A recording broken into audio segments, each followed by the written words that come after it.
Tempat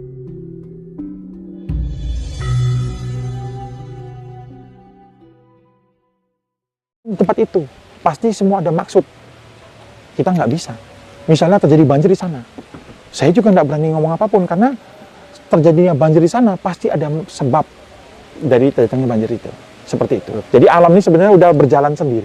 Ketika ada orang yang mau punya hajatan, ada event-event besar, kan biasa kan ada prepare. Iya. Pawang hujan, mengundang pawang hujan. Terus kayak kasus itu gimana? Ya, pawang hujan tuh bertugas untuk memindahkan hujan. Nah, akhirnya coba perhatiin hidupnya pawang hujan. Kalau dia melanggar alam, pasti mempengaruhi di dalam kehidupannya. Coba teliti tentang kehidupan semua pawang hujan. Mereka bertentangan dengan alam. Itu pengaruh ke keluarganya, Ke kehidupan. ke keuangan, kehidupan sehari-hari. Ke kehidupan. Saya tidak ngomong keuangannya, kehidupan terpengaruh. Karena siapa orang itu yang berani mengubah alam, tatanan alam.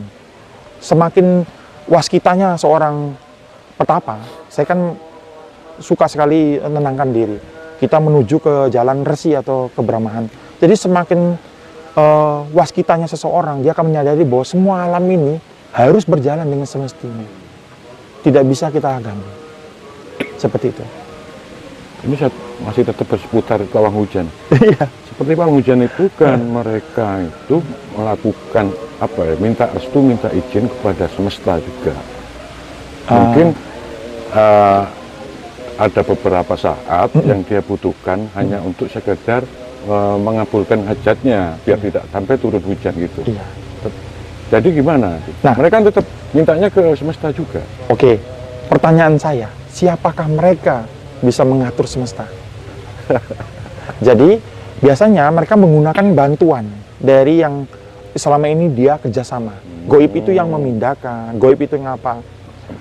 Alam akan membiarkan itu terjadi, tapi ada karma di balik itu. Apa yang Anda lakukan, Anda akan petik hasilnya. Seperti itu. Saya anjurin kalau mau mencapai kewaskitaan, itu harus mulai dikurangi.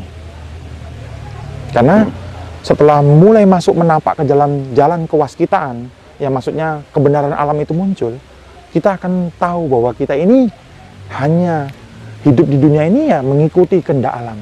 Kita ini digerakin, bukan kita yang menggerakkan. Seperti itu aja.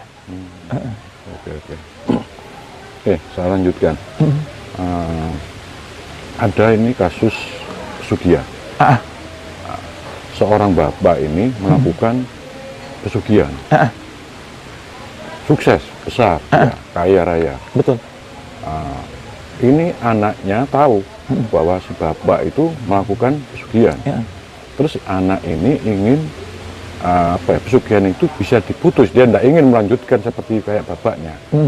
Hal yang kayak ini, apakah dimungkinkan untuk bisa diputus masalah perjanjian pesugihan tersebut? Oke, kalau bapaknya pesugihan, anaknya ingin diputuskan, bisa dilakukan, tapi memang tahapnya sangat susah dan memakan korban. Yang bisa memutuskan perjanjian itu orang itu sendiri. Dengan pertaruhan, dia harus mengembalikan semua yang telah dia dapatkan. Atau korban apapun yang dia pertaruhkan. Kalau bapak ini hidup masih anak ini harus mencari orang yang sangat mumpuni baru bisa. Kalau nggak akan bisa. Kebanyakan sih hampir dihitung jari yang bisa gitu. Karena dia memutuskan pesugihan dari bapaknya nggak bisa.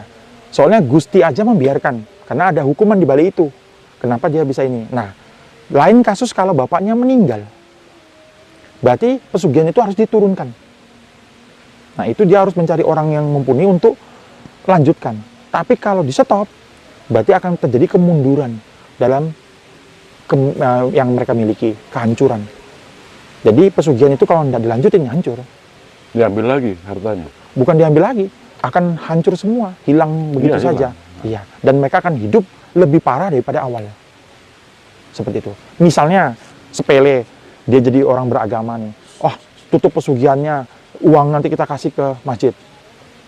Setelah uang itu disumbangkan itu apa yang terjadi? Kehancuran besar akan terjadi. Karena uang itu berasal dapat awalnya bukan dari sana. Salah tempat dia naruhnya. Akan terjadi kehancuran juga di berikutnya. Jadi susah ya, namanya harta dapat yang kayak gitu, kalau tidak dilanjutin ya akan kembali dan lebih melarat daripada awal. Seperti itu. Meskipun di sini kan kasus seperti anak tersebut kan tidak tahu apa-apa ya, itu tetap ada apa ya, efek Ada, Pak. lanjutan dari itu janjian. Ada.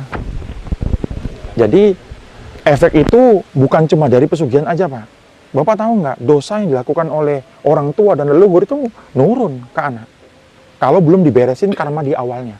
Jadi apalagi pesugihan.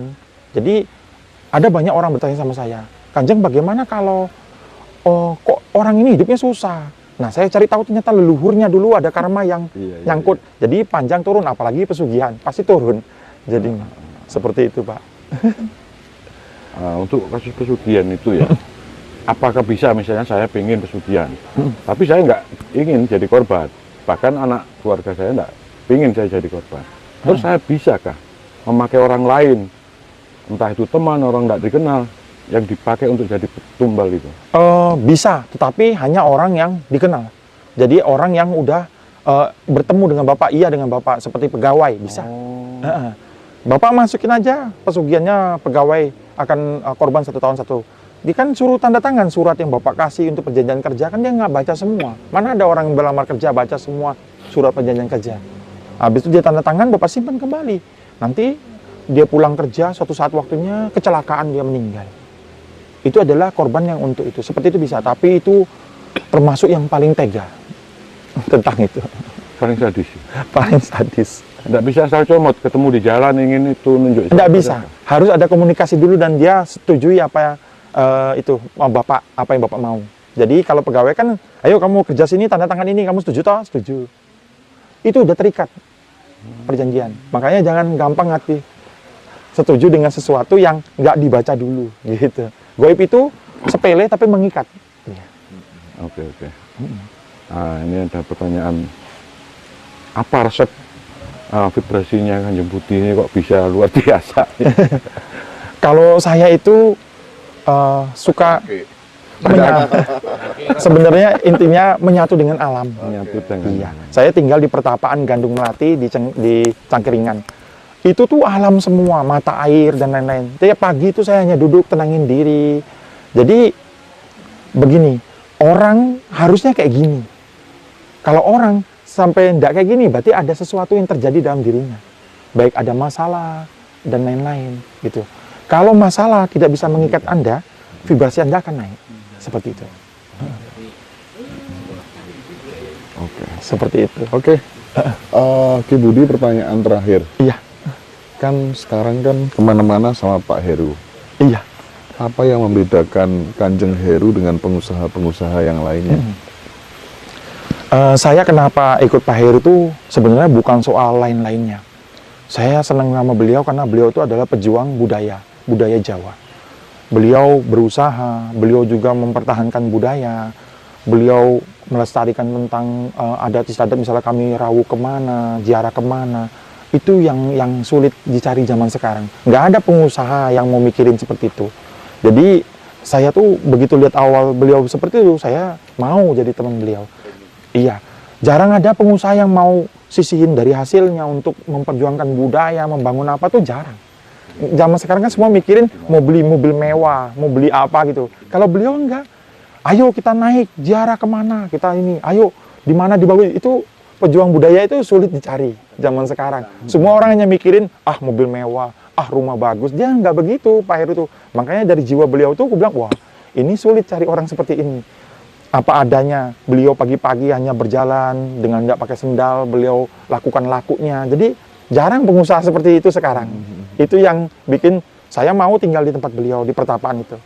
Karena beliau ya seperti itu, karena untuk pejuang budaya yang mempertahankan adat istiadat awal tuh sudah sangat jarang. Dan Sekarang ini, nggak iya. pernah perhitungan ya? Wah, udah sangat jarang sekarang.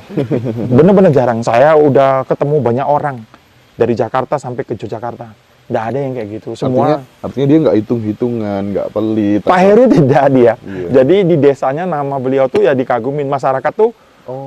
Ya itu Pak Heru maju, masyarakat maju. Oh gitu. Seperti itu iya. Di sana. Keren.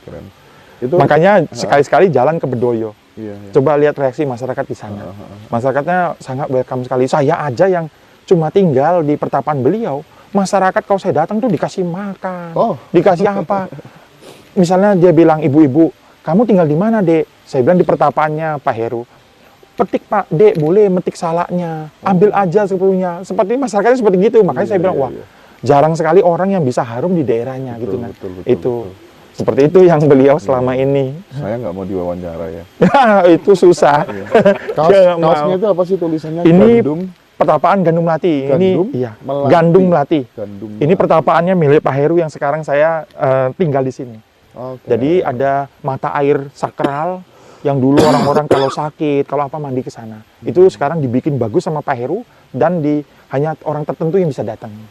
Jadi teman-teman nggak bisa sembarangan datang ke situ Iya, ya? nggak bisa sembarang datang karena kan tempat itu kita mulai bikin untuk bertapa. Jadi tenangin diri, orang biasanya sana. Begitu orang datang ke sana, meditasi itu cepat sekali mencapai kenyamanan. Jadi meditasi itu sebenarnya kita meditasi nyapai kebahagiaan nyaman kita. Itu sebenarnya yang paling terpenting. Oke.